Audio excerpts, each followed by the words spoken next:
If I had to name the number one mistake I see new landlords make, it's this. They don't screen tenants properly. And there's an old saying in real estate: the best time to evict a tenant is before they move in. I know it sounds harsh, but in Canada it's a reality, because once you hand over those keys, the balance of power shifts. And in some provinces, if a tenant stops paying, it can take months, sometimes even a year or more, to remove them. And during that time, you're covering the mortgage, you're covering the expenses, and you're not getting paid. So for me, tenant screening is not optional. It's the most important part of the entire process. Now, I run a full application process, but there are a few things I never skip. I always verify employment, I always speak to previous landlords, and I always run a credit check. And I'm very upfront about it. Before I even get to that stage, I tell applicants, I will be verifying your employment, I will be speaking to your landlord, and I will be pulling up your credit. And I also give them an opportunity to be honest. If there's something I should know, tell me now. Because here's what I've learned. The people you need to be careful with often won't tell you anything. I've had situations where someone went through the entire process, seemed responsible, came across very well, and when I ran the credit check, there were major issues. Bankruptcy, unpaid obligations. And that's an immediate no for me. I had another case, a mother and a daughter, very polite, very interested in the property, even followed up with a very thoughtful message afterwards. But again, when I ran the credit, same result. And again, I declined. Now, this isn't about being cynical. It's about being careful, because the risk isn't worth it. The other thing that helps me is I'm never in a position where I'm desperate to fill a vacancy, and that's by design. I buy properties in good locations, I renovate them properly, and I keep the rent slightly below market. That gives me strong demand. So when I post a listing, the phone rings, and I control the process from there.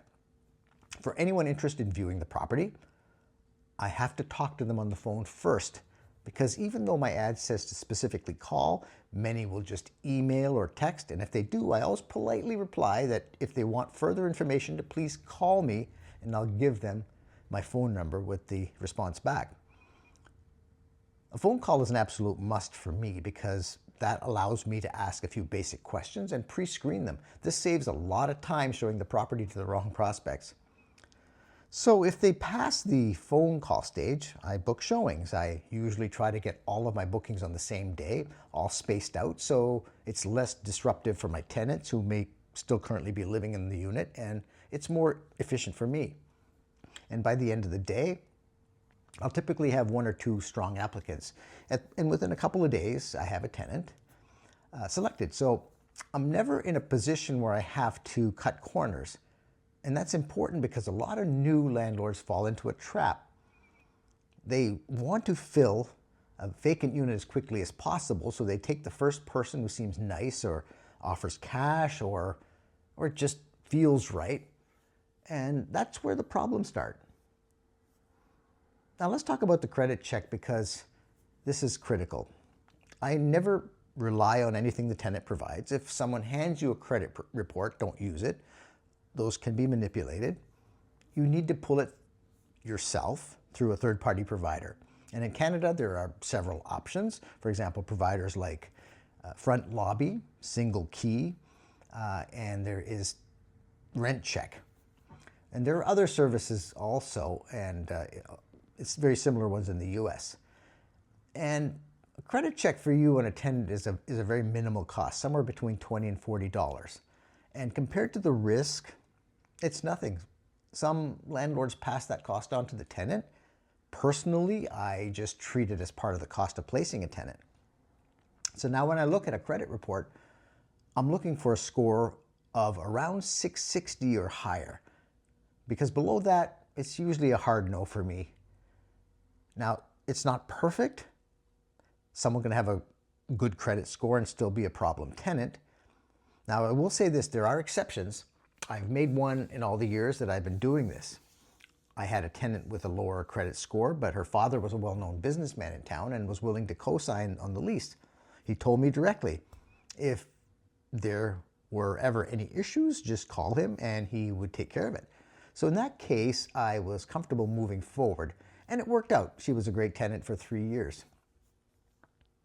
But the key point is this: I wouldn't have taken her without that cosigner.